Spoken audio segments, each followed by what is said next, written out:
Officiellement, les coups d'État se donnent comme justification dans notre zone la restauration de l'autorité de l'État et la préservation du territoire.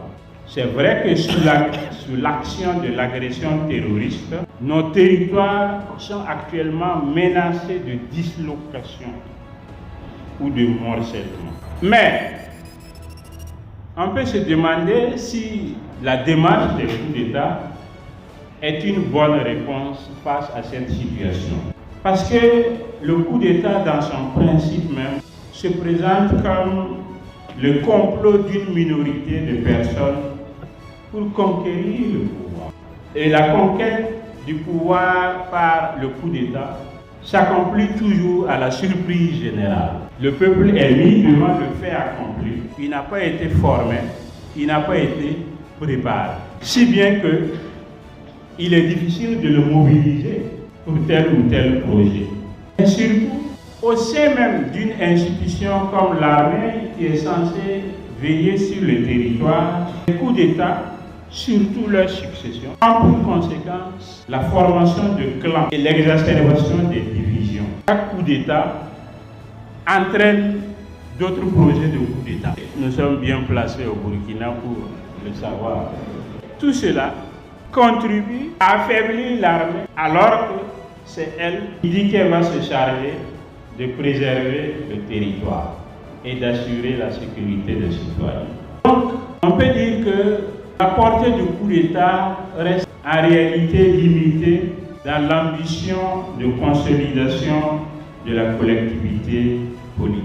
Si nous regardons les récents coups d'État qui sont intervenus dans ces trois pays dont nous parlons, nous voyons que déjà ces coups d'État sont présentés comme des pouvoirs de transition. Ce sont des coups d'État de transition. Ce qui les caractérise, c'est qu'ils donnent lieu à une mise en scène de la légalité.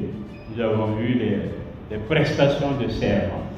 Et dans notre cas, c'est particulièrement significatif parce que nous avons eu deux prestations qui se sont suivies. Nous avons droit à une suspension et à une réactivation de la Constitution. Réactivée, mais surplombée par une charte. Et nous avons eu droit à l'installation d'un organe législatif. Mais tenez-vous bien, dont les membres sont cooptés. Ça veut dire que c'est ceux qui sont arrivés au pouvoir là, qui désignent ceux qui vont former l'organe législatif qui va non pas les contrôler, mais les accompagner. Toutes les conditions sont réunies pour qu'ils soient de bons accompagnateurs. Parce que ceux qui sont favorables au pouvoir en place sont toujours les plus nombreux dans ces organes législatifs. Mais ces coups d'État se retrouvent encadrés face à la pression interne et également externe. Vous avez vu que dans ces pays, on a fini par mettre des limites. On a donné une moyenne de 2 ans à chacun de ces régimes issus de... Et donc, chaque régime doit s'efforcer de réaliser son ambition en l'espace de 2 ans. Alors, vous voyez vous-même qu'en 2 ans, même l'ambition de préservation du territoire risque d'être difficile à atteindre. Or, c'est la justification principale dans ces coups d'État. Alors, que peut-on en tirer comme considération conclusive générale? C'est que le coup d'État n'est pas le meilleur moyen de conquérir le pouvoir si on a comme objectif une transformation en profondeur de la société.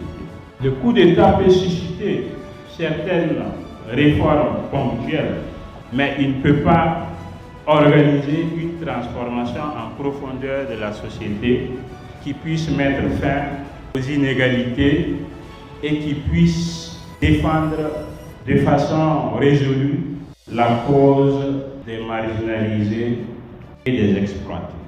Donc, il faut éviter d'accompagner les coups d'État. C'est très important Parce que si vous les accompagnez, vous allez vous exposer à des déceptions. Vous allez aller d'un soutien à un autre. Et justement, dans notre cas, nous pouvons dire que si ces derniers temps, la conscience anti-impérialiste s'est beaucoup diffusée, l'anti-putschisme a encore du chemin à faire. Beaucoup d'organisations de jeunes restent accrochées aux illusions putschistes et vont de soutien en soutien sans rien entrevoir de durable. Seule la diffusion de la véritable conscience révolutionnaire pourra les arracher à cette instabilité. Parce que la conscience révolutionnaire nous enseigne une leçon essentielle. Ce n'est pas seulement la conquête du pouvoir, mais la transformation de la société. Si tu dois arriver au pouvoir et te retrouver prisonnier d'intérêts qui t'empêchent d'agir, alors cherche à influencer la société autrement.